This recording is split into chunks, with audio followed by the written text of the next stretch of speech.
Pangulong Ferdinand R. Marcos Jr. kumpiyansa na magiging matatag ang trade relations ng bansa at Brazil.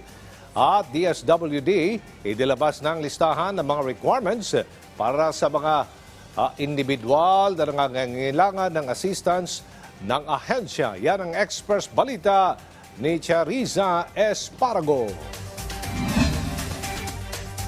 Umaasa si Pangulong Ferdinand R. Marcos Jr. na magiging mas malalim pa ang trade relations ng Pilipinas at Brazil. Ito'y matapos niyang tanggapin ang credentials ng bagong Brazilian envoy sa Pilipinas na si Gilberto Fonseca Guimarães de Moura. Ayon sa Pangulong, isa ang Brazil sa mga partner ng bansa pagdating sa technical cooperation, agrikultura, trade at investment at iba pa. Mula nang maitatag ang diplomatic relations ng dalawang bansa noong 1946.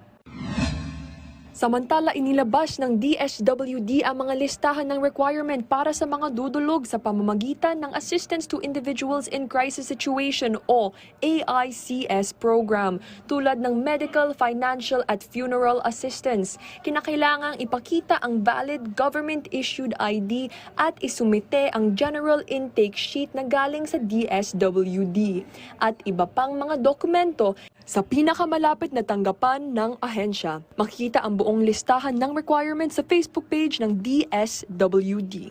Chariza Esparago para sa Bayan.